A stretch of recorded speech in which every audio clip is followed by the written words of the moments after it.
Dame in gospodje, spoštovani kolegice in kolegi, veliko čast in veselje mi je, da vas lahko nagovorim na 5. Dobrofiskalnem kongresu Kluba seniork in seniorjev in da vam čestitam za vse, kar je ta interesna organizacija, ki deluje v okviru stranke, doslej v teh 5 mandatih naredila. Ko smo se zbrali na prvem kongresu, mislim, da je bilo to tam junija 1994, smo in na začetku.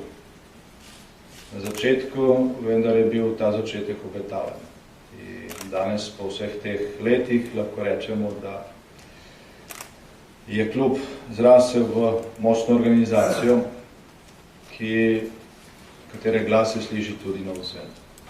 O tem, da se vaš glas sliši znotraj Slovenske demokratske stranke, nikoli ni bilo dvoma, ker ste eden najmočnejših delov te stranke.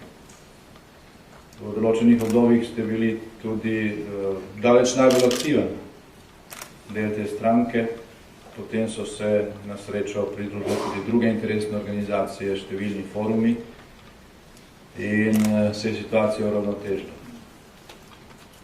Če bi pogledali vsa ta leta nazaj do samega ustanovnega kongresa, potem rečemo, da je bila aktivnost vašega kluba kontinuirana brez prekinitve, brez ponov in padcev, da se je šlo večinoma samo naprej.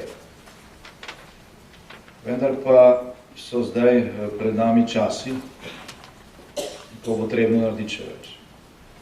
In dovolite mi, da namesto nekih slavnostnih besed na tem kongresu, kongres je običajno tudi praznik in slavnostni dogodek in prav je tako, ampak vendarle so pred nami časi, ki terjajo, da govorimo predvsem o njih. V zadnjih dneh, tednih, mesecih poslušamo, kako so žrtev te krize predvsem mladi in kako bo morala tudi upokojenska generacija plačati višjo ceno. To je zelo tak prebrizan, hkrati pa pokvarjen retorični manever. Upokojenska generacija je plačevala ceno tako v svojem aktivnem življenju, kot tudi v teh časih ali pa letih neuspešne tranzicije, ko se je dvakrat resno, enkrat pa na pol poseglo v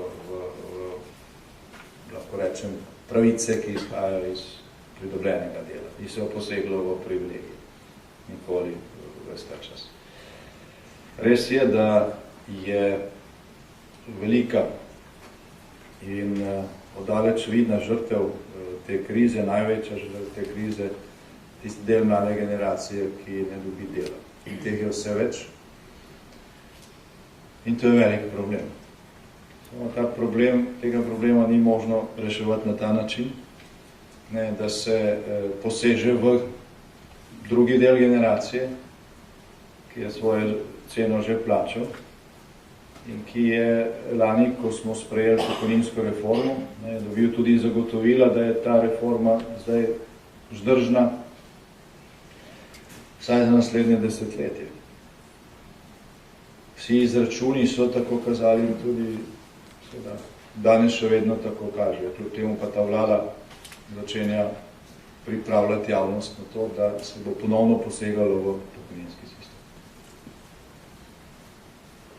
Jasno je, da če ne bo gospodarske rasti in posledično novih delovnih mest in posledično vedno več ljudi, ki bodo plačevali v pokojninsko blagajno, ker imamo pač tekoči solidarnostni sistem, bo denarja vedno manj in ga bo zmanjkovalo in lahko dvigate starostno mejo za upokojitev, kolikor hočete. Če dela ni, to nič ne pomaga. Denarja bo zmanjkalo, tudi če nižate pokojnine, režete usklajevanja in tako naprej. Tako da naš prvi in osnovni problem je padanje gospodarske rasti, padanje bruto domačega proizvoda, Danes Slovenci ustvarimo bistveno manj, kot smo pred 5-6 leti. Realno je v slovenskem gospodarstvu zaposlenih, če štejemo še delovne vize, ki smo jih recimo 2007-2008 izdajali za tujce in teh je bilo preko 100 000.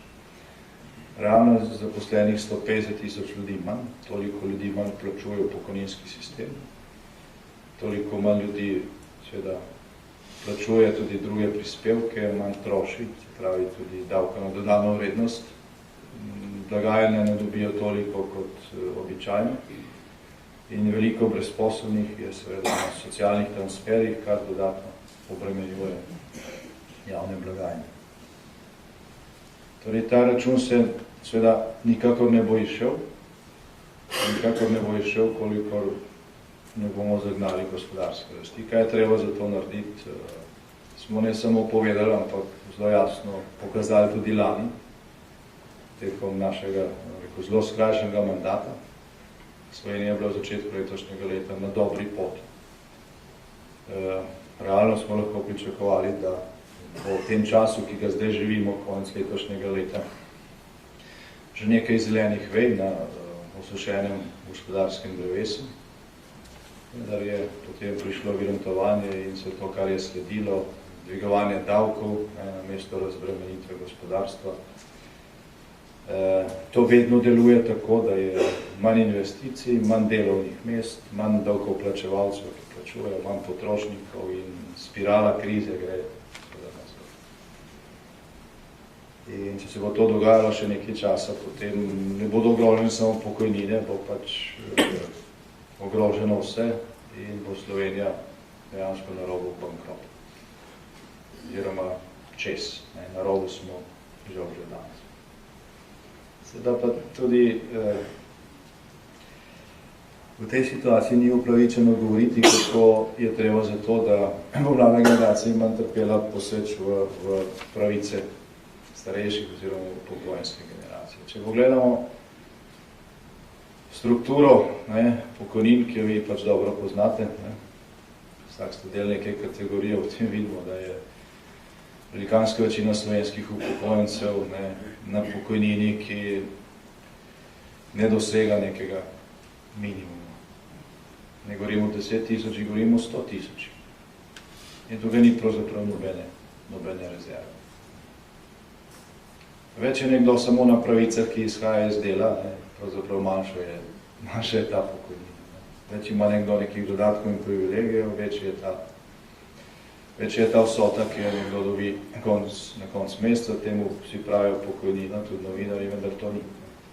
Pokojnina je tisto, kar vi dobite, zato ker ste plačevali pokojninski prispevek iz svoje plače. To, da nekdo dobi neke dodatke zaradi takšnega ali drugačnega veteranskega ali pa kvazi veteranskega statusa, zato ker je bil beneficiran staž v nekdanji milici, vojski ali kakorkoli, to seveda ni pokojnina. To je nek krivičen privilegij, ki ga vsi plačujete in tudi tista mlada generacija, ki je najbolj prizadeta, zaradi tega trpi. In danes, ko poslušamo, da je potrebno ponovno poseči v pokojninski sistem, obljubljajo poseg v višino pokojnin, način usklajevanja in seveda tudi v podaljševanje delovne dobe pri aktivni generaciji. Ne govorijo pa o tem, da se iz pokojninskega sistema odpravijo privilegiji. To je nedotakljivo, nobene besede ne slišite. 30 milijonov letno gre za privilegije, ki nima nobene veze z pokojninskim sistemom, še vedno iz pokojninske blagajne. Ne govori se o tem, in ne dela se na tem, da se racionalizira preštevilčna administracija v javnem sektorju in v kvazi javnem sektorju. Javni sektor ima storitveno dejavnost, zdravstvo, šolstvo, socialnem varstvu, domovih za starejše in tako naprej. In ima seveda administrativni del. In ta je razbohoten tako, ko gre za državno administracijo, kot ko gre za nekatere od teh sicer storitvenih delov javnega sektorja. Tam nekje sredi 90-ih let, ko je Slovenija zaokrožila svojo državnost, postavila se svoje institucije in normalno delovalo, je bilo v administrativnem delu javnega sektorja kakšnih 40 000 ljudi manj zaposlenih. Je vse delovalo, ne vse zadovoljivo, ampak v splošnem boljše, kot deluje danes. Imamo te para državne ali pa javne institucije, ki so takšne, da ne vem, ima direktor 8 pomočnikov, vsak namestnik ima še 5 ali pa 6 pomočnikov, vsak ima še nekaj namestnikov. In na koncu je samo neka struktura, ki je na individualnih pogodbah in ki vleče plače tam prek 5000 evrov bruto na mesec v povprečju, takšna, da zajeda na tisoče delovnih mest, ali pa če hočete, solidnih pokojnin. Imamo javni zavod Radiotelevizija Slovenija, ki ima s honorarci verjetno preko 3000 zaposlenih za 2-milijonsko Slovenijo. Pred kratkim so v Grčiji, ker so bili to pač prisiljeni, naredili reformo, za 10-milijonsko Grčijo imajo zdaj javno televizijo, ki čisto dobro funkcionira, ker je 800 zaposlenih. Računajte to razliko. In lahko bi naštel od sektorja do sektorja. Mi smo lani naredili natančno analizo teh nepotrebnega stroška in viška in tudi načrt, kako to na relativno mehak način reševati v naslednjih letih, po vseh ministrstvih, po vseh sektorjih, zelo jasna slika je bila. No, vlada je to enostavno vrgla stran in zgolj z rebalansom povečala ta sredstva. In zato jih ni za zaposlovanje mladih, zato jih ni za pokojninski sistem in tako naprej. Največji problem oziroma največja luknja, ki se polni zdaj z vašim denarjem, pa je bančna luknja. V Sloveniji smo v krizi zaradi tega, ker se je pa državo upravljalo večinoma ves ta čas tako imenovane tranzicije, ki ni uspela v velikem nasprotju s tem, kar smo si jo v osamosvojitvi želeli in kar je takrat spostavilo neko vrednostno središče Slovencev. Zato smo zatavali, vsi, ki so osamosvojitvi nasprotovali, so bili nagrajeni potem, tako ali drugače, dobili glavno besedo, in v okviru tega zaida so se krepili tudi monopoli, ki danes praktično obvladujejo slovensko družbo, tudi ne glede na to, kakšne je razmere v parlamentu ali pa kdo ima vlado. Zato, da se ti monopoli vzdržujejo, potrebno se je tudi veliko denarja. Ta denar je tam do leta 2004, do tiste naše zmage na volitvah in do vstopa v Evropsko unijo, prihajajo direktno iz proračuna. Do leta 2004 je glavna Drnovška vlada, Evropska vlada, vsak teden razdelila na milijone nepovratnih sredstev različnim institucijam, podjetjem. Ta denar se iz vaših žepov preko davkov v proračun, prelijo v proračun, iz proračuna, pač kot te monopole. Z nastopom naše vlade in z vstopom Evropske unijo, ki zelo omejuje takšne neposredne državne pomoči, so se ti kanali potem preklopili na državne banke, ki so jih imeli vedno v rokah.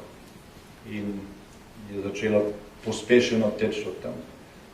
In takrat se je seveda ta bančna luknja na podlagi pač telefonskih klicev pravih ljudi še bistveno okrepila.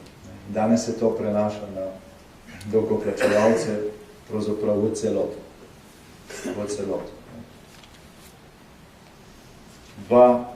Dva koraka sta tukaj nepotrebna in tudi nepravična. Prvi je ta, da se z državnim poroštvom, ki ga je dala vlada, zdaj garantira, oziroma z vašim denarjem, garantira za povsem privatne banke, ki bi morali stečaj, so pa šle v likvidacijo. Njihovi lastniki so si pa še tik pred tem izplačali bogate milijonske dividende, nagrade in kot bi rekel Jože Pučnik, ni kameništvo. Zdaj, drugi del te kraja se dogaja s tem, ko namesto, da bi Slovenija zaprosila za pomoč pri reševanju tega bančnega problema, za denar iz sklada, ki je oblikovan znotraj družine, znotraj evroobmočja, ki je poceni. Obrestna mera 1,25%. Obrestna mera Evropske centralne banke 1,25%. Namesto tega se drago zadolžujemo na finančnih trgih. Samo ta zadnja zadolžitev za 3 leta, za 1,5 milijarde, ki jo bo treba plačati leta 2016. Prej bomo kakorkoli izkrili. Samo zato bomo plačali v naslednjih 3 letih 220 milijonov obresti. 220 milijonov obresti. To je že blizu vsote, ki smo jo lani prihranili s pokojninsko reformo. To bo nekdo zaslužil za to razliko v ceni denarja. Pravijo, da mi za to pomoč ne bomo zaprosili, zato ker cenimo suverenost. Za to pomoč je dobila Španija, pa ni nič manj suvereno. Nasprotno, zdaj ima gospodarsko rast in dobre napovedi za naprej. Res je morala sprejeti pogoje, ampak te pogoje bi morala za ozdravitev svojega bančnega sistema tako ali drugače izpolniti. Enako jih bomo morali mi. Tisto, kar trenutna slovenska vlada in zaledje, ki jo vodi, misli pod besedo suverenost, je strah pred nadzorom. Je strah pred tem, da bi morali spoštovati pravila, takšno kot pač veljajo v normalnem bančnem svetu. Da bi se krediti dodeljevali tistim, ki imajo programe in ki investirajo in ki ustvarjajo nova delovna mesta, pa tistim, ki pokličejo po telefonu pa rečejo, rabim 200 milijonov za stožice in jih dobijo. Za trgovski center, ki ga ni nikjer. Stožica ni nobenega trgovskega centra, krediti so bili pa dani za to. Pa še 1000 drugih primerov je.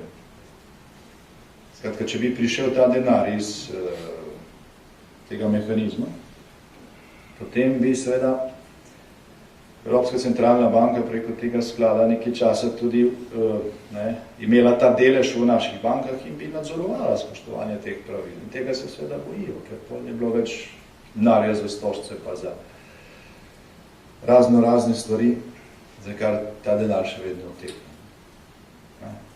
To mislijo pod besedo ne damo suverenost. Ne mislijo na suverenost ali pa na državnost v smislu, kot se to mi predstavljamo. Oni vedo, kaj je tukaj zadaj in zato rajši plačujejo drage obresti, oziroma si izposojamo drag denar, zavračamo pa poceni možnost za reševanje te situacije. Seveda oni to delajo tudi zaradi tega, ker to ne gre z njihovim, ampak gre z vaših žepov. Glejte, v naslednjem letu nas čaka vse skupaj, čaka to državo najtežji čas po osamosvojitvi v ekonomskem smislu, verjetno tudi v socialnem. Tako resno ni bilo še nikoli. Noben od teh makroekonomskih ciljev, ki je zastavljen v proračunskih dokumentih, ki so bili ravno kar sprejeti in ki so bili poslani v Bruselj, ne bo dosežen. Primanjkljaj bo najmanj še enkrat večji od tega, kar je vlada napovedala. 5 milijard si moramo drugo leto ponovno sposoditi samo zato, da vrnemo stare dolgove. Drugo leto je 5 let po letu 2009, ko je Franci Križanič najemal kredite za 5 let. Te je treba vrniti drugo leto, obresti pa že se skozi plačujemo. S temi milijardami nismo naredili nič se ni investiralo, nobenih novih delovnih mest ni. To je šlo malo dejansko za vzdrževanje socialnega miru. Večinoma pa se je to razgubilo v kanale, ki so se v mandatu 2004-2008, ko smo mi te dostope porezali, posušili in so jih potem na hitro ponovno z izposojenim denarjem. Torej, če bolje rečeno, ne, če bo šlo, ampak če bomo vsi skupaj dopustili, ne, da bo Slovenija tudi naslednje leto v teh težkih razmerah kar šla po tej poti, po kateri zdaj gremo, potem se nam obeta bankrot, potem bo dejansko prišla trojka, to pomeni, da bo država dobila zameno za denar, ki ga bo pač potrebno vzeti, drugače ne bo mogoče funkcionirati. Pogoje za preureditev celotnih javnih financ, znotraj teh pogojev pa so lahko seveda tudi drastične zahteve, ki se bodo dotikale tudi višine pokojnin in vseh ostalih transferov, ki gredo iz ene ali druge blagajne oziroma iz proračuna. Tisto pa potem zna biti resno in zelo verjetno se itak na to računa, vse tisti, ki vse to, kar zdaj razlagam, počnejo, to ne delajo zgolj iz neumnosti, pa neukosti in tako naprej.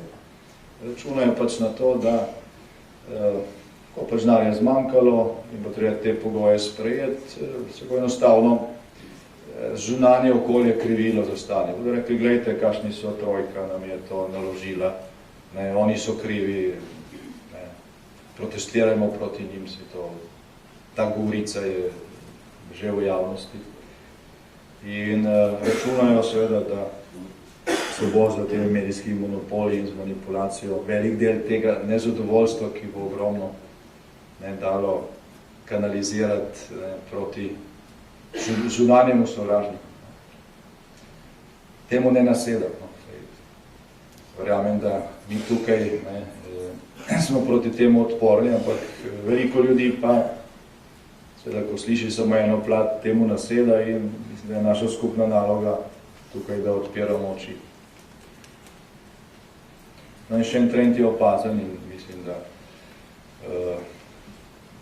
to ni nič novega, da se tega, mi, ki smo tukaj na tem kongresu, zavedamo, ker vidimo, kam stvari gredo, tisti, ki jih vodijo v to napačno smer in po tej napačni poti tudi vedo, da se bo ta pot enkrat končala, da bo prišlo do kraha,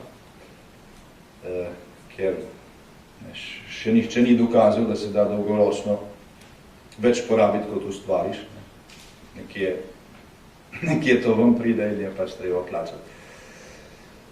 Davkov nedogled ne bo možno višati, pokojnin ne nižati, plač tudi ne. Enkrat se bo to zalomilo, vedno za takšnim krahom pride tudi račun, v smislu plačila politične cene. Na volitvah tudi tega se zavedajo, zato delajo intenzivno na tem, da se do takrat uniči konkurence.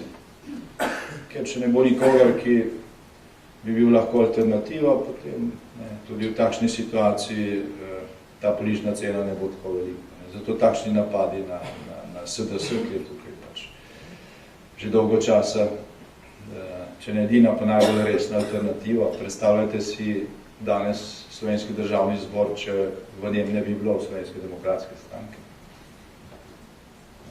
Ali kdo verjame, da bi ostali del opozicije lahko karkoli naredil? Verjetno ne. Tako da hkrati s tem, ko bodo peljali stvari naprej in branili te monopole, se bo krepil tudi pritisk na nas, deloma tudi na ostali del stranke opozicije, kadar bodo pač zahtevale prave stvari, pa v glavnem na nas. In namesto, da bi reševali situacijo, vladajoče oziroma vladna koalicija in njeno zaledje usmerja bistveno več energije v plenjenje in seveda v takšne in drugačne ukrepe in manipulacije za uničenje konkurence. Zdaj, če se takšnega, ne samo, da mi nismo še nikoli doživeli, kaj takšnega tudi v primerljivem evropskem okolju težko narediti. Deloma je to, kar se pri nas dogaja, primerljivo z dogajanji v Bolgariji, če to spremljate, kaj ali v Romuniji. v lanskem letu, deloma tudi zdaj. Potem se pa ta primerjava že neha. In se bolj tudi v znanjem evropskem okolju prevladuje spoznanje, da se je Slovenija pridružila tema dvema državama kot okolje, kjer tranzicija ni uspela. In iz tega izhaja seveda tudi predolg enostaven odgovor na to, ki je rešitev za sedanje situacijo. Rešitev za sedanje situacijo je, da se pač ta tranzicija naredi. Da se naredi prelom s temi monopoli, da se naredi ilustracija, tako kot zahteva 5. točka resolucije Evropske ljudske stranke. Smo edina država v Evropi, ki tega ni naredila vsaj v nekem omejenem obsegu, vsi drugi smo. Nekateri dobro, nekateri slabo, tisti, ki so to naredili dobro.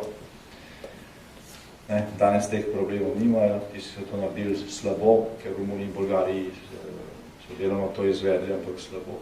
So v istem položaju, kot smo mi. In tukaj ni pravzaprav nobenih skrivnosti več. Imamo vrsto dokumentov evropskih institucij, tako Evropske unije kot Sveta Evrope, kjer vse piše, kaj treba narediti, zato da se razgradijo ti monopoli. Skoraj nič od tega v Sloveniji nismo naredili in zato smo tam, kjer smo. To zamudo pač potrebno nadoknaditi. Mogoče je malo krivično, da to govorim vam, ki ste se že doslej trudili v to smer. Ampak ker očitno drugih ni, se jo treba potruditi še bolj. Jaz mislim, da smo to sposobni. Nenazadnje smo to dokazali tudi v težjih časih, ki smo jih preživeli in so zmagali. In nobene bojazni, da nam to ne bi uspelo tudi v prihodnje. Torej, nadaljujemo po poti, po kateri smo hodili doslej. Hvala vsem, ki ste tudi v tem zadnjem mandatu delali na tem, predsedniku Belšku, tudi Ivanu Bizjaku, Mariji, ki je zorala ledino, Veri, ki je se skozi bila motor kluba, seniork in seniorjev, vsem ostalim, ki ste delali na državni, pokrajinski in občinski ravni v tem času. Prihaja obdobje, ko bo mogoče tudi nam oziroma vam lažje razložiti, zakaj gre, ker se bo to bolj čutilo.